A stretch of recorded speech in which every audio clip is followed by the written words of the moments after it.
Welcome to the MacMillan Report. I'm Marilyn Wilkes, your host, and our guest is Margaret Peters, an assistant professor of political science at Yale University. Her research focuses broadly on international political economy with a special focus on the politics of migration. Her work has appeared in International Organization, World Politics, and International Interactions. She teaches classes on international political economy and migration. Today we talk with Professor Peters about her recent World Politics article entitled Open Trade, Closed Borders, Immigration in the Era of Globalization. Welcome, Professor Peters. Thank you so much for having me. Let's begin with an overview of your article. Tell us about it. Right, so this article looks at immigration policy in many different countries over the last 200 years, so going back into the 19th century. And what we see during that time period is we see that the 19th century was a period of a fair amount of openness towards immigration. That's when you think about, you know, all those people coming from Europe over to the United States or moving to other parts of the New World. And there was also a fair amount of openness within Europe itself. What we see today, as you can see in like the recent migrant crisis in Europe and other places, is a lot more restrictions on migration than there were in the past. So this article looks at, you know, why that is and examines this by contrasting it to trade policy, whereby we see sort of the opposite in trade policy. You know, trade is very open today, but in the past it was much more restricted. I see, okay. And what led you to write the article? I actually started on this project back in graduate school when I was a little second-year graduate student, and I just was looking at immigration policies of interest because it was something that was fairly understudied in political science at the time, and found this sort of interesting correlation that countries that had more restricted trade policies seem to have more open immigration policy and vice versa. So countries that had more open trade policies seem to have more restricted immigration policy. And I sort of started to wonder why this was the case and was there a relationship between the two. Okay. And let's talk about the research and how you did your methodology, and it's kind of unique where you've used data that really hasn't been tapped before. Correct. So what I did for the project, because there wasn't really any data on immigration policies over that long of a time period, or really that was publicly available to use, I created my own indice of immigration policy for these 19 different countries. So they include countries in the New World, so US, Canada, Australia, New Zealand, that we typically think about when we think about immigration. It also includes countries in Europe, which are thought to be sort of more newer countries of immigration. And then some of these countries that in the global south that get a lot of immigration, like the countries in the Persian Gulf, so Saudi Arabia and Kuwait, and places like Singapore. So what I did is I collected a huge amount of data over many years, looking at the laws that these countries had passed on immigration, and then what I did with some graduate assistants and undergraduate assistant researchers, I then coded this data in a bunch of different ways, thinking about how do we think about immigration policy, and coded it.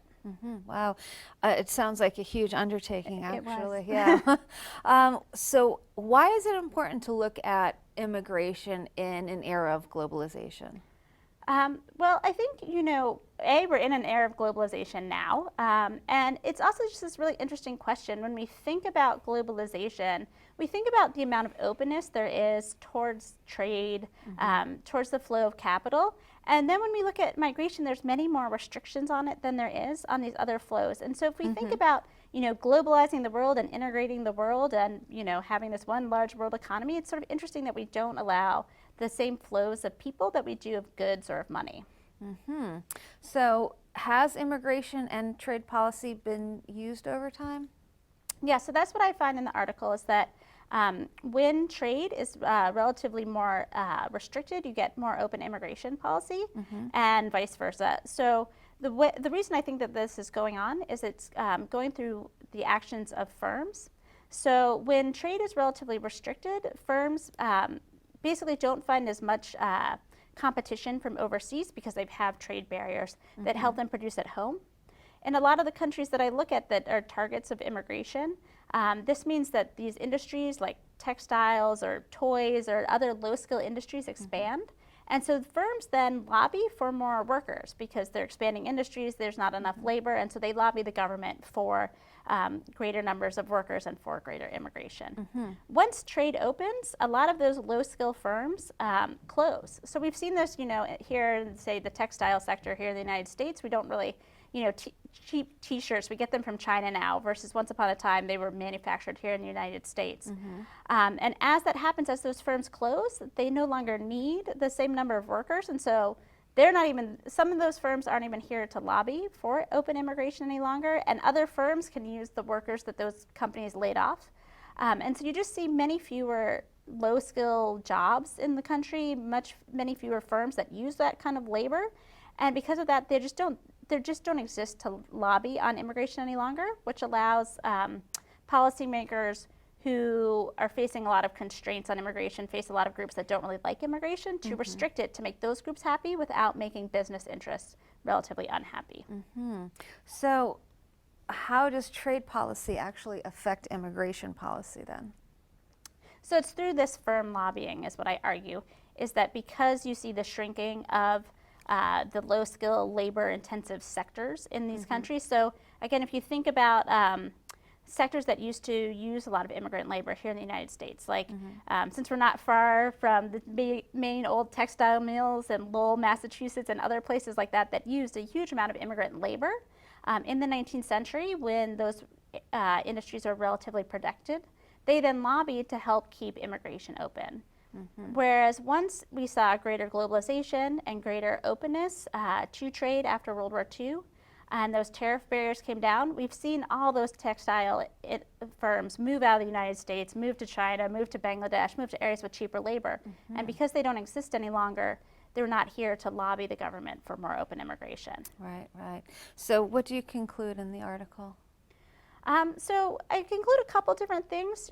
First of all, it makes this, I make this argument that this could affect other areas besides immigration policy. So we could think about this in the same way with maybe environmental policy. So as globalization has allowed firms to move their production overseas or have been affected by other firms from other countries, we've seen the dirtier production move offshore. And so we have relatively cleaner firms here in the United States. And so that might mean that it's easier to pass environmental regulation here at home because the dirty firms have just moved overseas or don't exist. It does mean that maybe it's harder to pass global legislation on environmental policy, but it could affect environmental policy. Same thing with labor policy and other social policies. It also means that, unfortunately, for those who would like to do comprehensive immigration reform here in the United States, who would like to have more open immigration in Europe to maybe deal with the refugee crisis that they're having right now, that because you don't have the same level of business support for immigration, it means that you don't have the same coalition that you once did for open immigration. Right. And because we think businesses, we tend to think that they're relatively powerful and have ways, they lobby a lot, they provide a lot of campaign contributions and that sort of thing. It means that because there's not that powerful group, it means those forces of anti-immigration have relatively more power. So we've seen this most recently with the way comprehensive immigration reform has died again in the Senate and isn't even being taken up in the House of Representatives because there's no real pro-immigration lobby pushing for it, or not to the same extent, and so anti-immigration forces have relatively more power. Right. So it just means that we're probably going to see more restrictions on immigration rather than more openness. Right, makes sense. Well, thanks very much for being here today and sharing some of your work. Thank you for having me. For more information about Professor Peters and her research, please visit our website at yale.edu MacMillan Report. Be sure to join us again for another episode of the MacMillan Report, made possible through funding from the Whitney and Betty MacMillan Center for International and Area Studies at Yale.